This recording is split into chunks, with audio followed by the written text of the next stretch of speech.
18 years ago, Doreen and Neville Lawrence embarked upon a journey no parent would ever want to make.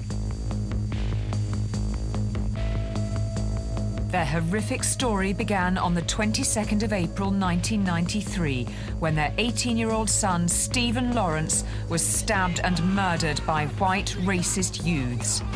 Within days, the police had the names of 5 suspects. Did you kill Stephen Lawrence? No, I did not. Because I can't remember, does that make me guilty?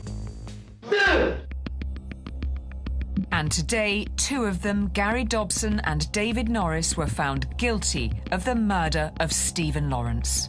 We hadn't done anything. It was just because we were black. This is a crime which has reverberated through society, helped change the legal system, and which heaped humiliation on the Metropolitan Police. It was like sitting in the stocks, and it hurt. You can't believe this is an organisation I've spent 37.5 years in, being criticised like this. But the biggest impact has been on Stephen's family, who've waited 18 years to see justice for their murdered son. It was as if Stephen was being murdered over and over again. And that is what Doreen and Neville have had to put up with. The initial police investigation was so deeply flawed, it allowed Dobson and Norris to escape justice. This case was a scar on the face of criminal justice. And it is only now, 18 years later, and thanks to advances in forensic science, a microscopic drop of blood on Gary Dobson's jacket. That blood drop comes back with a full DNA profile saying it's Stephen Lawrence's blood. And fibres from Stephen's clothing found on items seized from David Norris proved conclusively that these 2 men were guilty of murder. They had 18 years of freedom and the ability to walk the streets, which they didn't deserve. The failure of the police stirred emotions in the wider public. Police officers are human beings. They suffer from all the frailties of human beings. But it all started in Eltham 18 years ago, when an innocent teenager lost his life.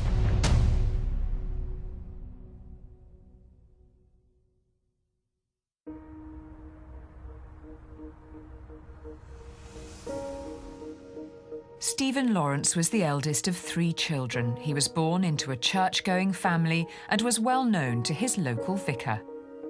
He was very comfortable in his own skin.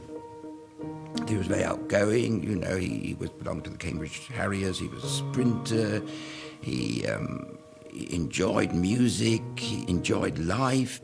He was a delightful human being. He was a good guy, got on with everybody, didn't have an enemy in the school at all, well liked by the teachers. So he's one of those goody-goody guys. His parents were Jamaican immigrants who believed in improving their lot through hard work. Doreen and Neville were people who wanted to get on, and I think they bred into their kids an attitude that there may be difficulties being black in Britain, but if you keep your head down, really, and work hard, you'll get somewhere. And I think that was, Stephen's attitude, it was the family's attitude. They were a happy family, 3 lovely children, united, and this was just a terrible sort of arrow through the heart, really. The family lived in Eltham in South London, a place which has seen its fair share of racial tensions. The area where Stephen grew up was notorious for racism. You get relatively small numbers of black and minority ethnic families living in a sea of white, poorly educated people. And that's the recipe for significant racism. It was scary because you don't know what could happen to you. You would always get some car driving past and someone would shout out the words nigger or black bastard or what you doing in Eltham. On the night of Stephen's murder, he and Dwayne had been out together and were travelling back across Eltham, heading home.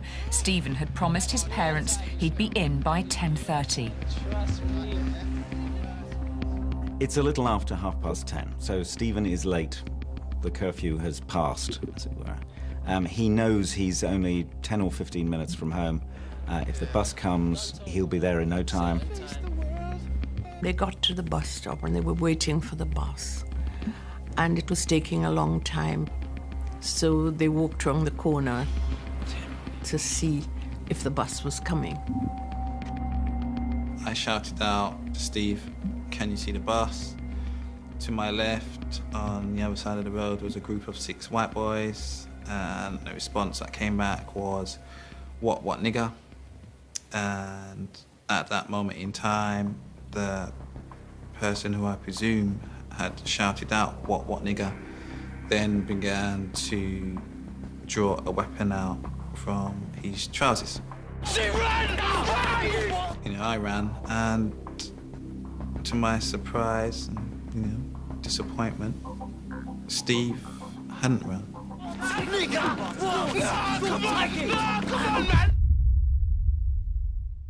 They caught up with Stephen in an attack that seemed to have been over in a very few seconds. He received 2 fatal stab wounds. The pathologist at Stephen Lawrence's autopsy was clear. Both injuries were inflicted with a massive amount of force. The first was on the left side of his arm, on the outside of his arm, and the track of that injury came from the left to the right into his upper chest cavity, and it cut through a major blood vessel and nerve just behind the left collarbone. The injury to the right side lay just in front of the middle part of his right collarbone, and went straight downwards. Once again, it cut through this major blood vessel and the major nerve fibre on the right-hand side. And both tracks went into the body about 5 inches deep. So as I've run back to him and he's jumped up, it was an amazing sense of relief at that time, on top of the relief that I had that they'd run off. Come on! I'm telling you, coming back, come on! And it was not until we was running up the road that I realised that, something else had happened. Run me, blood! He was running awkwardly. His voice became fainter as we was running, and I was just begging him just to run just that little bit more. And he called my name one more time, and the way he said it just stopped me in a sense. I was still running, but the way he said it stopped me, and he just fell. No, Steve, man! Come on, I beg you, come on, sit down, fella, come on, man! The 2 wounds that Stephen received are unusual. They damaged blood vessels that are normally quite well protected and very seldom damaged by stabbing injuries.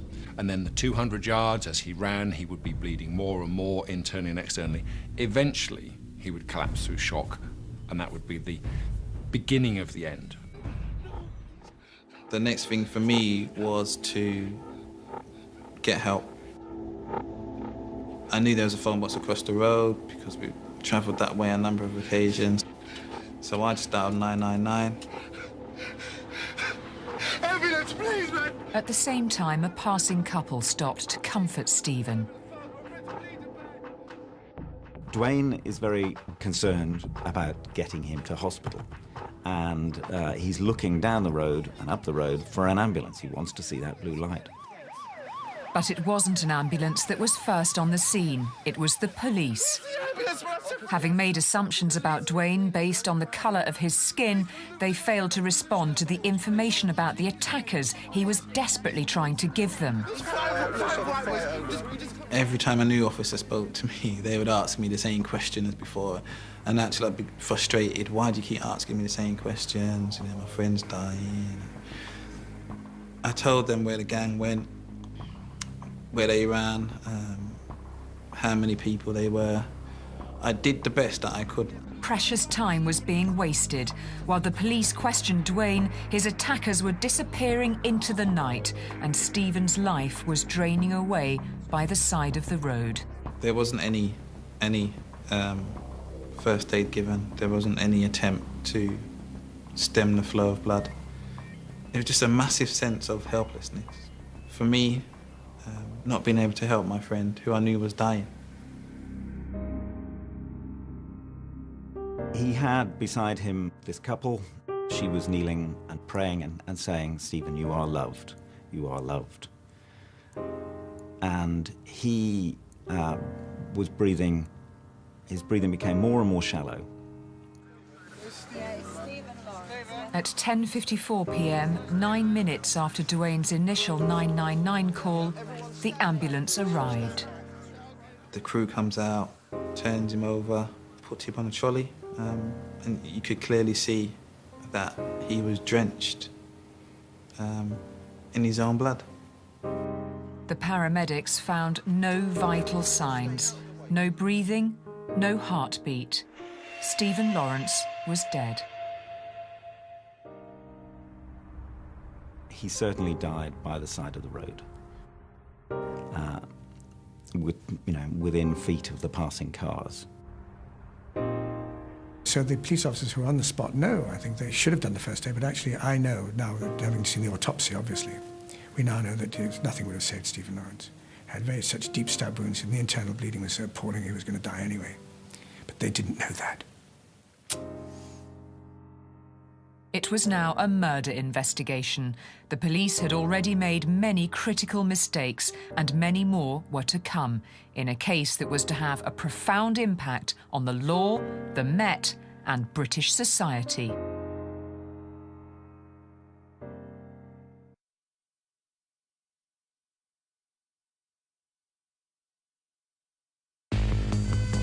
At 11:03 p.m. on the 22nd of April 1993, Stephen Lawrence was in an ambulance after being stabbed by racist youths. Resuscitation was being attempted, but the truth was that Stephen was already dead. One of the people at the bus stop who boarded the bus saw Stephen lying by the side of the road, and he was a near neighbour. And when he got home, he told his father that he'd seen this, and the father brought him straight round to the Lawrences. The Lawrences immediately got in their car and went to the scene. Didn't see anything, they thought they'd go straight to the hospital. I've got another one on this side. OK, no pulse. Let's start chest compressions. What you got there? I've got another one which is an L-shaped wound on that side, which is also sucking. Very soon after their arrival at the hospital, Neville and Doreen were told that their son had died.